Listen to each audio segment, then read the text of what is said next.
Hello everyone, I'm Jeremy. Today's day 216 of reading.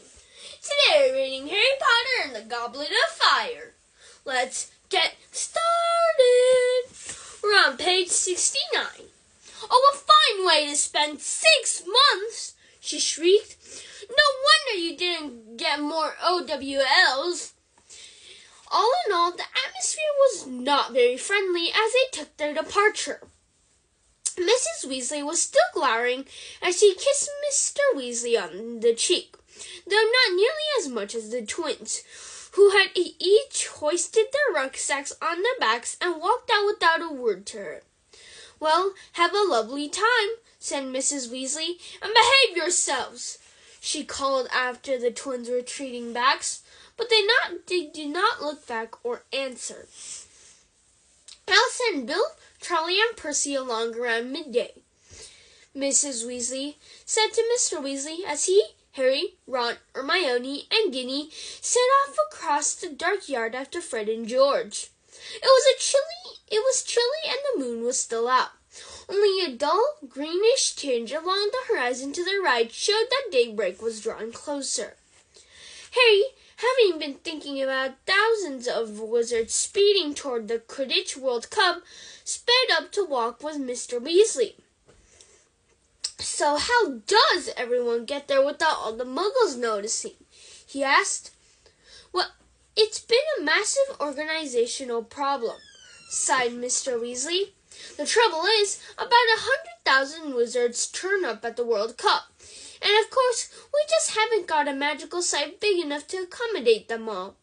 There are places muggles can't penetrate, but imagine trying to pack 100,000 wizards into Diagon Alley or Platform 9 3/4.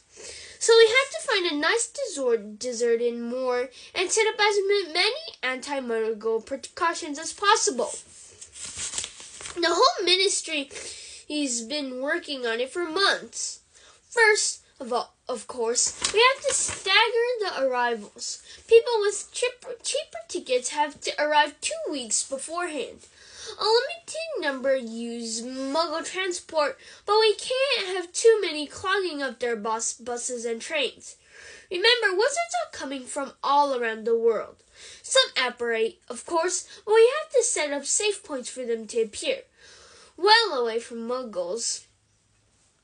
I believe there's a handy wood they're using as the apparition point. For those who don't want to apparate or can't, we just use port keys. They're objects that are used to transport wizards from one spot to another at a prearranged time. You can do large groups at a time if you need to. There have been 200 port keys placed at strategic points around Britain, and the nearest one to us is up at the Stoat's Head Hill. So that's where we're headed.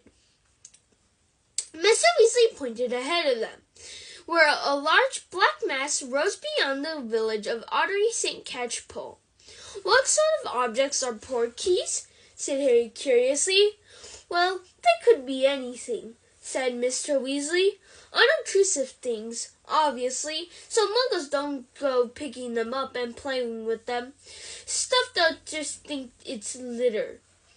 They trudged down the dark, dank lane toward the village, the silence broken only by their footsteps.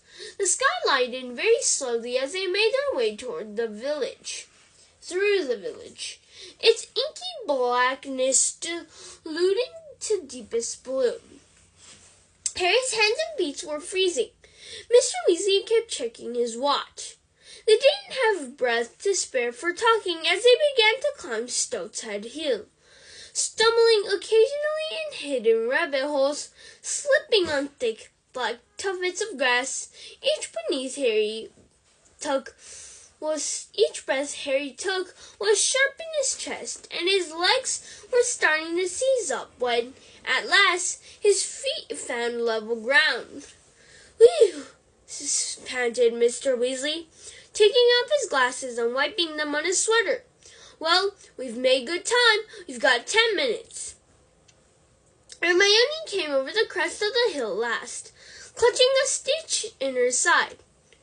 Now we just need the port key, said Mr. Weasley, replacing his big glasses and squinting around the ground. It won't be big.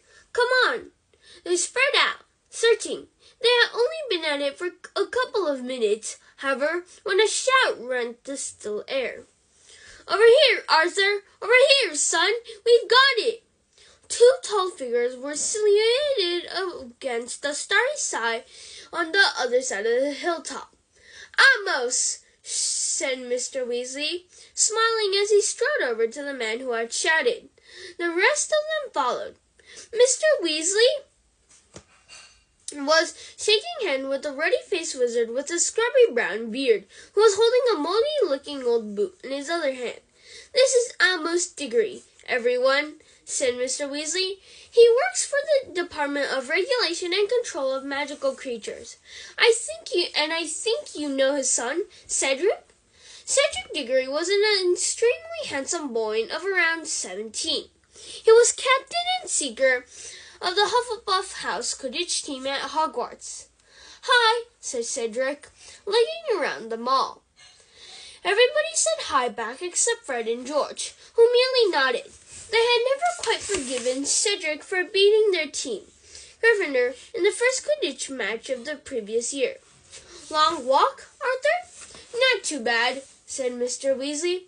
"We live just on the other side of the village there." "You had to get up at 2, didn't we, Ced? I tell you, I'll be glad when he got his apparition test. Still, not complaining. Quidditch World Cup. Wouldn't miss it for a sack full of galleons, and the ticket costs about that. Mind you, looks like I got off easy." Amos Diggory peered good-naturedly around the three Weasley boys, Harry, Hermione, and Ginny. "All these yours, Arthur?" "Oh, no, only the redheads," said Mr. Weasley, pointing out his children. "This is Hermione, friend of Ron's, and Harry, another friend." "Merlin's beard," said Amos Diggory, his eyes widening. Harry Potter?" Yeah," said Harry. Harry was used to people looking curiously at him when they met him, used to the way their eyes moved at once to the lightning scar on his forehead, but it always made him feel uncomfortable. "Ced's talked about you, of course," said Amos Diggory. "Told us all about playing against you last year. I said, Ced, that'll be something to tell your grandchildren. That will. You beat Harry Potter." Harry couldn't think of any reply to this, so he remained silent. Fred and George were both scowling again. Cedric looked slightly embarrassed. "Harry fell off his broom, Dad," he muttered. "I told you, it was an accident." But you didn't fall off, did you?" roared Amos genially, slapping his son on his back. "Always modest," I said. "Always the gentleman. But the best man won. I'm sure Harry'd say the same. Wouldn't you, eh? One falls off his broom, one stays on. You don't need to be a genius to tell which one's the better flyer." "Must nearly be time," said Mr. Weasley quickly, pulling out his watch again. "Do you know whether we're waiting for any more?" "No, the Lugoods have been there for a week already. And the Fawcett's couldn't get tickets," said Mr. Diggory. "There aren't any more of us in this area, are there?" "Not that I know of," said Mr. Weasley. "Yes, it's a minute off. We'd better get ready." He looked around at Harry and Hermione. "You just need to touch the port key. That's all. A finger will do." With difficulty, owing to their bulky backpacks, the 9 of them crowded around the old boot held out by Amos Diggory. They all stood there, in a tight circle, as a chill breeze swept over the hilltop. Nobody spoke. It suddenly occurred to Harry how odd this was to look if a Muggle were to walk up here now. 9 people, 2 of them grown men, clutching this manky old boot in the semi-darkness, waiting. 3, muttered Mr. Weasley, one eye still on his watch. 2, 1. It happened immediately. Harry felt as though a hook just behind his navel had been suddenly jerked irresistibly forward. His feet left the ground. He could feel Ron and Hermione on either side of him. their shoulders banging into his. They were all speeding